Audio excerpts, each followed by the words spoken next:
thrust upwards through the boughs of the tree.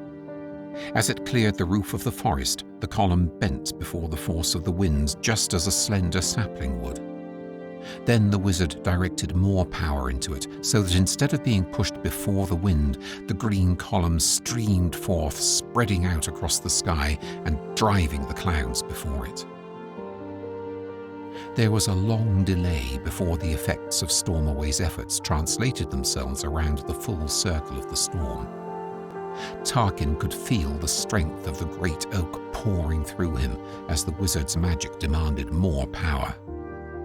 Then, slowly, the wind increased in velocity until, after a time, it was howling through the trees. "Now!" yelled Stormaway above the roar of the storm. "Break off and drive your own power upward." As the sorcerer removed his hand from the wizard's shoulder, his eyes flew open, glowing like lanterns in the dim light. He thrust his arms skywards, and bronze light arced upward into the sky. As it hit the clouds, it spread into a glowing wall. The clouds began to build up behind it. "Not straight up!" yelled the wizard. "Angle it!" The sorcerer did not reply, but the top of the bronze wall swung away from the wind. Immediately the bank of clouds rolled up its incline. "Higher!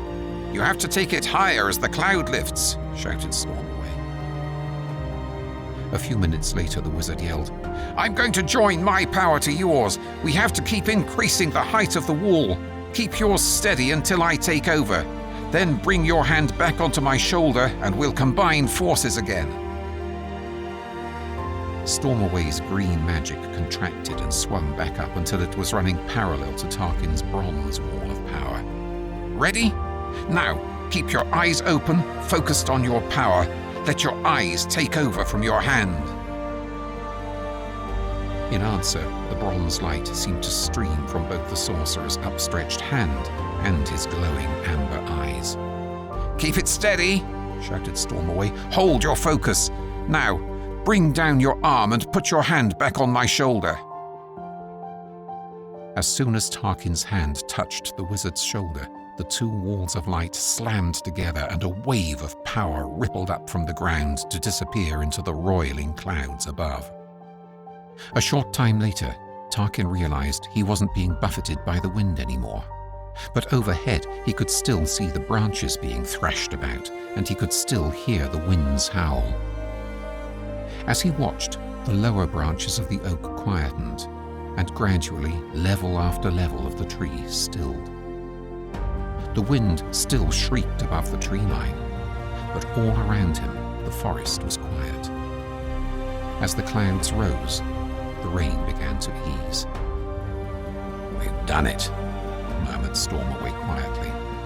"It will be self-perpetuating from now on. The clouds are spiraling upwards. Now let your power go slowly, then I'll release mine. If you can just keep your hand on my shoulder for a little longer, it might save me from collapsing with fatigue."